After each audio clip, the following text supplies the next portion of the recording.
Launched in 2022, OSF OnCall Digital Hospital is an innovative alternative to traditional hospital care for people with certain health conditions, and it allows you to receive hospital-level care from the comfort of your own home. On today's episode of Health Accelerated, it's a one-year checkup for the OSF OnCall Digital Hospital. During the peak of COVID-19, OSF needed to care for patients in a way that reduced stress on hospitals and medical providers while also reducing the chance of the illness spreading further. OSF Innovation and OSF OnCall launched a digital hospital at home concept, leveraging the idea from a Trailblazer Challenge proposal to advance home care for patients requiring 3 or more days in the hospital. The success of this program led to the development of the OSF OnCall Digital Hospital to provide hospital-level care at home for a variety of patients. Joining me are Dr. Matthew Gorman, Chief Medical Officer for OSF OnCall, and Melissa Meier, Manager of Digital Care for the Digital Hospital Command Center. Thank you both for joining us today on this one-year checkup. And Dr. Gorman, about a year ago, you joined me for one of our early podcasts to talk about the Digital Hospital at Home program and what it was going to be. And we are going to do that in our one-year review here. But first, I talked about the process to get the Digital Hospital at Home launched and that it started as a Trailblazer Challenge. I want to start by explaining that process and how it helped launch the Digital Hospital at Home for our listeners. Tell me about the process to get us to this point. Well, first, thank you for inviting us back. It's been a pleasure, and we've learned a lot along the last year. The Trailblazer was really an innovative challenge that the government put before us to develop a better healthcare model. And we started it, but it got amped up during COVID in terms of being able to take care of patients that were in the hospital, in which we were kind of over capacity, and we're able to take patients out of the hospital and safely provide care in the home. And that was a lot of the work that was done to kind of show that we could safely care for patients that were in that 3-day range of length of stay and could be safely done. And then we just kind of amped it up in terms of everything that surrounds the digital hospital as we see today. Yeah, the COVID-19 pandemic did that in a lot of ways. You know, we were going along nice and steadily, like, this is a great concept. We should do this, great for our patients. And all of a sudden, it's kind of like COVID is the foot in the middle of your back and shoved you off the cliff. What was that like at first when you're like, oh, we're here and now we have to get to here very quickly? Tell me about that. It moved rather rapidly, and that probably helped us in terms of healthcare sometimes gets in its own way of working on perfection. And so we got a product out that was safe and effective. And the impetus really was COVID because the urgency was there and we didn't have time to overthink things. And so I think we had just-in-time solutions that really worked for patients and worked for the clinicians. And then the 2.0 version that we have today really has some lessons learned and then some other additional safety mechanisms and benefits that we have, and as you get to kind of take a second look at it. Okay, I'm going to turn to Melissa. So again, talk about the 2.0 version. You kind of manage that command center and the hospital at home program. Walk me through how it works, how patients get admitted to the hospital at home, and who we are seeing. Sure, yeah. So we have APNs in the medical center who are screening our patients, checking for clinical stability, social stability, determining if they're appropriate to come into our program.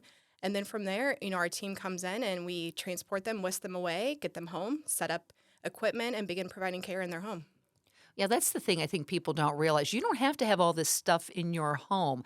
They talk about some of the medical equipment we provide to help provide that care at home. Yeah, we bring a tablet into the home to provide video visits. We have biometric equipment to do vitals remotely, backup power, backup internet source. And we're not treating all conditions. It's only certain specific conditions and within a certain radius. For now, Peoria, Illinois, correct? Correct. For now, but we are looking at expanding up into Rockford later this year. So what are some of the conditions we are treating, and how are we identifying those patients who will benefit from this? Yeah, a lot of chronic illness, so CHF exacerbation, COPD exacerbation, some COVID, cellulitis, mild to moderate pneumonia. And the population, for the most part, is a little bit older, isn't it? Yes. Yeah. So we have certain payers, of course. A lot of our population is Medicare A and B. So certainly a lot of our elderly population are coming into the program. So, Dr. Gorman, Melissa brings up a good point, the whole payer mix, because last year when we talked, we were having to lobby legislators because this was something new and different. And at the end of the day, we have to be compensated to be able to continue delivering health care to where it is needed. So, walk me through what that was like to get the legislative approval and then where we are with all of that and working with the payers to help this program exist. Well, one, it's a learning experience in terms of how our government really works, in terms of getting time with our legislatures and really explaining the issues that are burning in terms of being able to allow our hospitals to function well and it really create health equity for the patients we serve. And so with coordinated with our lobbyist as well as our government relations, Chris Manson, we did have 2 separate trips to Washington to talk to our congressional and Senate delegates, and then was able to get the necessary in terms of working with our other partners to actually get the necessary votes to have it untied to the pandemic. And so that was critical for our success as it gives us another 2 years or up until December of next year, and then they'll reevaluate it. As you can tell, there's a lot of stuff going on in Washington, and so this is just one element that was going on.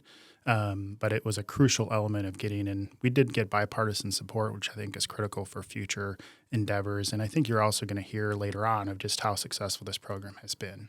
Yeah, we do want to talk about some of the data and some of the stats. So, Melissa, I know you have some of those numbers of what we have seen over the past year of the program. Yeah, so over the last year, we've admitted nearly 250 patients into the program. We're seeing about an average length of stay of about 3 to 4 days. We've had only 1 fall, which is a lot to be proud of, especially if you're familiar with the gen med type population, typically in the medical center. We've had no hospital-acquired infections, which we're super proud of as well. Yeah, because those all enter into metrics that you want to see, and you need to.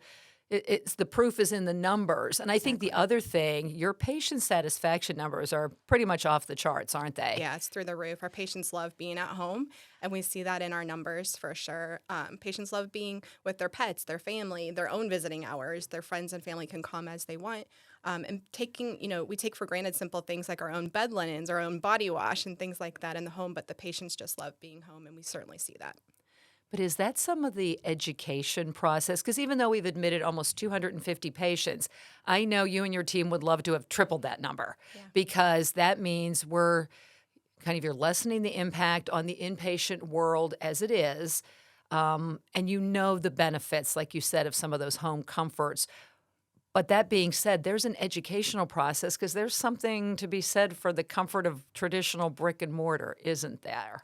Oh, for sure. Yeah, I think we see, sometimes some resistance with sometimes our elderly population. When you tell them, hey, you're sick, you need to come into the hospital, they're thinking, I'm sick, I need to stay here. But, trying to get them to understand that, yes, you're sick, you need to have hospital care, but we can actually provide that in your home, the same level of hospital care in the comfort of your own home. So really just trying to educate the patients and their family on that process is really where the thick of our time is spent. And it's more than just about the actual medical care. We were talking before, there's some of those other ancillary things. If you have a spouse who is older, and for people, we're servicing about a 30-mile radius around Peoria. Well, that puts us out into some of our rural communities. And some of our older, more rural residents coming into Peoria can be scary. It can add stress. Right. So being able to stay home and their other family can then come care for them who are probably caring for children. And there's the trickle-down effect.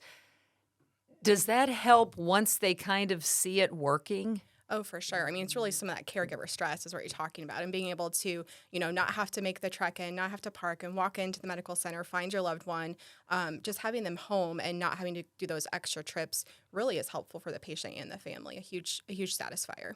Go ahead. And it can also be, the burden on the extended family where, dad is the driver and mom's no longer driving or only drives in the local community, just to the grocery store, to the local market, maybe to the Dollar General, and depending on which community we're in.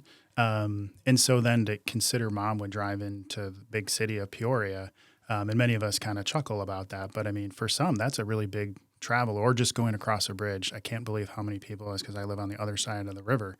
And there are real people that really resist crossing over into Peoria just because they have to be on a bridge. And so taking some of that stress away is significant, but also the stress of, the families that have their other that may live across town or in different parts of the community. And so they're adding 2 or 3 hours onto their day to get mom to see dad, and alleviating that comfort. It just is. And then, the kids can use, FaceTime and can be there when the clinicians are there. And so, it really is use of technology and time, and it's the convenience factor that I think that we really see. And I think the other thing that I've learned is some of these patients, it takes them back to yesteryear in terms of it really wasn't until the 1960s where hospital medicine really kind of took off. And so Melissa and I, consider, going to the hospital is, going to the hospital. But many people, have their pneumonias treated at home. And so the doctor would come in and give the antibiotics. That's some of these patients still remember that. And so it's really taking them back seeing how their grandparents were cared for. And not everything was done in the hospital. If you had surgery or if you had a baby, you went to the hospital. But if you just had a simple pneumonia or you had, an infection, it wouldn't be uncommon that the doc would come and see you twice a day and do the home visits. And so obviously that's a different time of medicine, but we're kind of going back to that. And so I think there's some comfort in that for these patients that do remember it. But then it's also learning a whole new generation that, you can safely be cared for in your home. Yeah, because you're right. You then went to, I have to go to this, the brick and mortar, but the good old-fashioned house call works for something. You bring up another point. You're a physician. What's the process been like educating some of your peers? Because that's a whole different educational process, too. They're used to people, I go to the brick and mortar, I care for my patients, that's that. Has there been an educational process with them as well? Yeah, and we both kind of laugh. And physicians are wonderful people, but they can also be very hard to change their heart and minds. And I think COVID was also huge because it changed a lot of our conventional wisdom of thinking and doing things. And the pandemic was truly an emergency, and the way we did things for 30, 40 years really got flipped on its head. And so I think that it's been challenging, and that COVID has helped move the process along in terms of telehealth, which probably we would still be talking of just people embracing telehealth, but COVID really was the nidus that pushed us off the ledge and pushed, thousands of doctors off the ledge to say it can be done. And I think it also showed where a lot of physicians said patients wouldn't like it. And it's a resounding yes. Patients like the convenience, and it's not ageism. I know patients that are 90 that are just as good on the tablet as their, 13-year-old great-grandchildren. And so it's sometimes my age that are in the middle age demographics that are probably the resistance to technology that still would like to be in person or, telephone. And not so much, the video and FaceTime. So, but it's amazing, and one of the benefits of seeing some of the elderly population really embrace the technology and really educate their kids. And so I think that's one of the silver linings that we've seen out of all this. And we've talked before about data. Physicians love data. They're scientists at the end of the day. That's a slow process. When we've only admitted 250 patients, you would love to have more data. Is that some of the challenge, too, to overcome? Be like, here, look at these numbers. Yeah, and I think most of us are scientific in nature, and so we're ingrained of looking at the data and looking at double-blinded, large, multi-trial centers with large numbers. And what we have is collectively, with the groups that are doing this, we have some collective data that really shows an indication that, one, it can be done safely. It can actually improve patient satisfaction and get as good or better outcomes. And we're starting to see that in our own data that, our readmission rate is lower. And some of it's not, it's no worse, but it actually showing is better. And the naysayers will say our numbers are small, and I'll just admit that right now. But the preliminary data is really showing that we're as good, if not better, than the bricks and mortar. We talked about, off air before we started, there's another benefit. All of your patients aren't going to survive any more than if they come into the hospital and admitted. They're not going to, just because of some of the conditions you're treating and their age and a variety of things. Are there pluses to that as well? They have the ability to be with loved ones when the inevitable end comes at home through this, but cared for. Does that happen? Yeah, recently we had a patient who, did pass at home at her choice and was able to be surrounded by her loved ones. And it really was a beautiful experience, not only for the patient, her family, but my team as well. It really spoke to a lot of people. And the family was very appreciative as well of the whole experience. And although it's not ideal, in our program and not something that happens frequently, it certainly was a situation that really moved a lot of people, and we were blessed to be part of it. Talk to me a little bit more about your team and some of, is there extra training? Is there different training? Because it's different for them too, isn't it?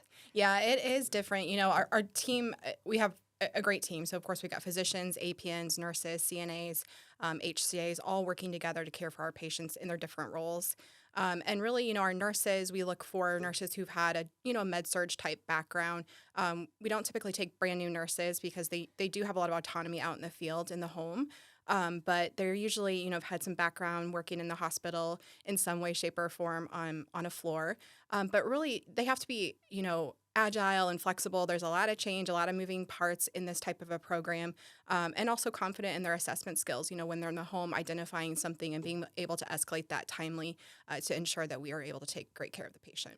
But then you have the team on the backside. So there's a lot of connectivity, isn't there? There is, yeah. Lots of connectivity, lots of communication. So that's another big part of our team, being a good communicator, being able to use the tools and the technology, right? So we do a lot of work through Microsoft Teams, of course, Epic, our medical record, secure chat inside there, lots of different venues to communicate throughout the day. So, making sure that they're organized and able to communicate well is important as well. OSF Healthcare prides itself on being innovative, being out there in the front, trying these things.